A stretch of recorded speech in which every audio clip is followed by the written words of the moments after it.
Good morning friends. आज हम quadratic equation यानी कि द्विघात समीकरणों को हल करना सीखेंगे। हम इन्हें बिना गुणनखंड बनाए किस प्रकार कंपटीशन टेस्ट में इनका हम हल कर सकते हैं, हम आज वो सीखेंगे। इसके क्या ट्रिक्स हैंगे ताकि हम बिना लंबी गुणनखंड इक्वेशन क्वाड्रेटिक इक्वेशन में x square plus 5x plus 6। अब हमने यहाँ क्या ध्यान करना है बच्चों कि जिन संख्याओं में हमारे पास दोनों संख्याएं प्लस की दी हों, तो पहली बात तो आपने ये ध्यान रखनी है कि उनके दोनों आंसर माइनस के होंगे। क्या बात बताई हमने आपको कि जैसे यहाँ पे हमारे पास ये संख्या दे रखी है x square plus 5x plus 6। अब यहाँ तीनों संख्याएं प्लस की हैं तो दोनों आंसर हमारे माइनस के आएंगे। ये लॉजिक हमने ध्यान करना है। हम आपको एक बार पहले इसके गुणनखंड बना के दिखाते हैं कैसे होंगे। जैसे यहाँ पे हम लिखेंगे एक्स स्क्वेयर। अब हमने क्या करना है, 6 के गुणनखंड बनाने हैं 6 के। देखो 1 गुना 6 2 गुना 3, हमें चाहिए 5। 5 कहाँ से मिलेगा हमें, 2 और 3 से। तो हम यहाँ क्या करेंगे 2x जमा 3x जमा 6। ये हमने लंबी गुणनखंड जो है 10th में सीखी है। ये वैसे 10th वाले बच्चों को भी काम आएगा, जिसमें हमने बिना गुणा करे आंसर निकालना है। देखिए, और अगर उसको हम 0 के बराबर रखेंगे तो क्या होगा, यहाँ पे x plus 2 is equal to 0 और x is equal to minus 2 और x जमा 3 is equal to 0, x is equal to minus 3। हमारे पास -2 और -3 आएंगे आंसर। अब मैं आपको उसका लॉजिक समझाता हूँ। लॉजिक क्या है, आपने क्या ध्यान करना कि अगर दोनों संख्याएं प्लस की हैं तो दोनों आंसर माइनस के होंगे, दोनों आंसर माइनस के होंगे। अब आपने चेक कैसे करना है, देखिए हमने क्या कहा आपको, पहले आप इनको हल करना सीखें। देखिए इनका दोनों का अगर हम गुणनफल निकालेंगे, इनका दोनों का मल्टीप्लिकेशन प्लस का 6 आएगा, इनका दोनों का मल्टीप्लिकेशन 6 आएगा, इनका मल्टीप्लिकेशन -6 आएगा, इनका मल्टीप्लिकेशन -12 आएगा। हमें इनका मल्टीप्लिकेशन क्या चाहिए, प्लस का 6। अब ये दोनों आंसर तो वैसे ही गलत हो गए, हमें प्लस का 6 चाहिए। अब प्लस का 6 या तो यहाँ से मिलेगा या यहाँ से मिलेगा। जब अभी एक लॉजिक क्या ध्यान करना आपने यहाँ पे कि अगर दोनों संख्याएं प्लस की हैं तो दोनों आंसर माइनस के होंगे। तो हमारे पास आंसर ए इसका सही आंसर आएगा। यही हमने आपको गुणनखंड बना के सिखाया था। अब आप देखिए दूसरा क्वेश्चन। अब क्वेश्चन तो हर तरह का आ सकता है ना। अब अगर एक संख्या माइनस की और एक प्लस की हो तब क्या करना, तब भी आपने पहले इनको गुणा करके देखो। -6 को -1 से गुणा करेंगे प्लस का 6, -6 को +1 से गुणा करेंगे -6, इसका आ गया 6 और इसका आ गया -12। अब आपने क्या ध्यान करना बच्चों कि इस समीकरण में हमें आंसर -6 चाहिए। तो ये आंसर बिना हल किए आंसर निकाला जा सकता है, क्योंकि इसका गुणनफल जो है -6 हमारे पास आ रहा है। ठीक है, अगर कहीं दो जगह -6 आ रहा होगा तो हम उसका ट्रिक आपको अलग से बताते हैं। देखिए नेक्स्ट क्वेश्चन में अब हमें यहाँ पे क्या चाहिए, गुणनफल इसका गुणा में 2 होना चाहिए। अब इनको गुणा करके कितना आ रहा, -10, इनको गुणा करके +2, इनको गुणा करके -6, इनको गुणा करके -10। कुछ भी नहीं सोचना हमने, हमारा आंसर ये आएगा। क्योंकि इसमें तो हमने क्या करना है बच्चों, आपने क्या ध्यान करना है, पहली सही बात क्या बताई थी, दोनों संख्याएं अगर हमारे पास प्लस की हैं ऊपर, जैसे यहाँ पे x² जमा 3x जमा 2 है तो दोनों आंसर प्लस के आएंगे, माइनस के आएंगे सॉरी। और माइनस के आंसरों में गुणनफल 2 होना चाहिए। अब यहाँ पे गुणनफल तो एक ही संख्या का 2 आ रहा है, तो इसलिए हमारा बी ऑप्शन सही होता है। अगले में देखिए यहाँ पे फिर क्या बात आ रही है ध्यान में कि दोनों का गुणनफल कितना होना चाहिए, जमा का 12। इनका गुणनफल कितना आ रहा 20, इसका गुणनफल कितना आ रहा 12, इसका कितना आ रहा -20 और इसका कितना आ रहा 12। यानी कि ये दोनों आंसर तो हमारे गलत हैं। बट अब क्या लॉजिक ध्यान रखना कि अगर दोनों संख्याएं प्लस की हैं, अगर दोनों संख्याएं प्लस की हैं तो आंसर हमारा दोनों संख्याएं माइनस की होनी चाहिए। दोनों प्लस की हैं, दोनों माइनस की हैं, इसका मतलब हमारा डी आंसर आ गया। इसमें मैं कैलकुलेट करके देखने की ज़रूरत ही नहीं पड़ेगी। क्वेश्चन नंबर 5, x² जमा 9x जमा 20। क्या देख रहे हो आप, यहाँ पे दोनों संख्याएं प्लस की हैं, गुणनफल आपके पास 20 होना चाहिए।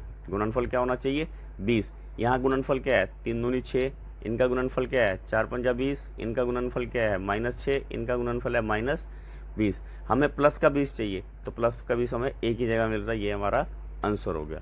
इस प्रकार हम शॉर्टकट तरीके से बिना गुणनखंड बनाए किसी भी संख्या का हल कर सकते हैं।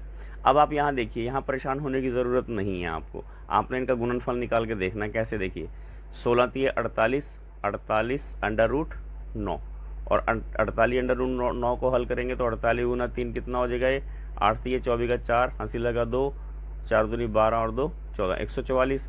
144 तो हमें चाहिए ही नहीं, तो इसका मतलब ये वाला आंसर हमारा नहीं होगा। अब आगे देखो, यहाँ पे क्या आएगा, 8 दूनी 16 अंडर रूट 9 और 16 तिये 48। अब हमें 48 तो माइनस में चाहिए, ये माइनस में नहीं है, ये भी खत्म हो गया। अगला देखिए 8 दूनी 16, 16 अंडर रूट 9 माइनस का आएगा और माइनस का 16 तिये 48। अभी आपने जल्दबाजी नहीं करनी है, अब ये आंसर हो सकता है परंतु जल्दबाजी नहीं करनी है, अभी से अगला भी चेक करना है हमने। 8 दूनी 16 अंडर रूट 9 और 16 तिये 48।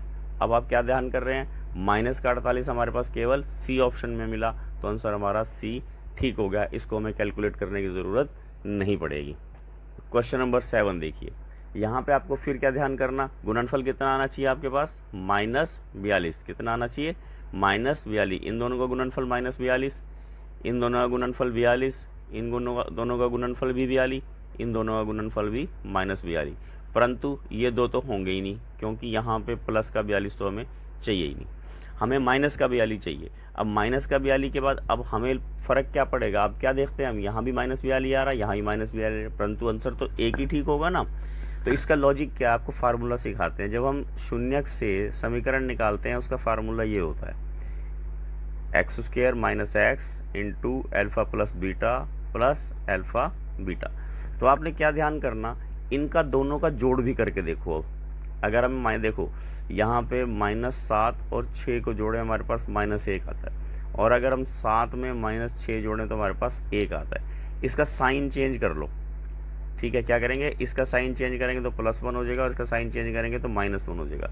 हमारे उत्तर में, हमारे क्वेश्चन में यहाँ पे क्या है आप देख रहे हो, -1, ठीक है ना। तो -1 है, तो इसलिए हमारे पास वो आंसर सही है जिसमें 7 और -6 मिल रहे हैं हमें। इसका मतलब ये आंसर हमारा सही हुआ।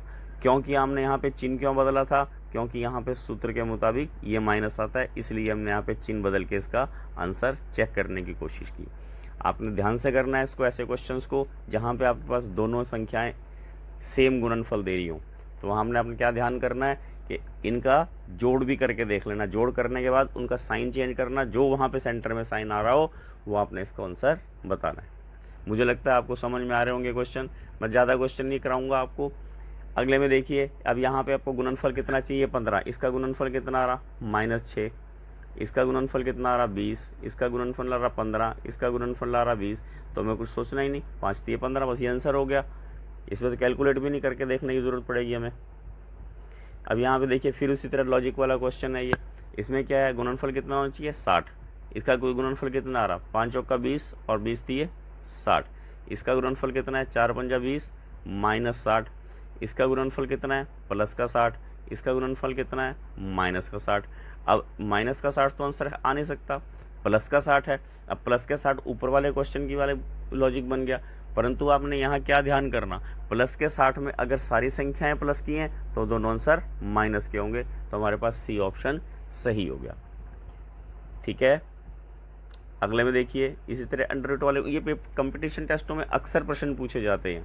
अब आपने क्या देखना है, -36 गुणनफल आना चाहिए।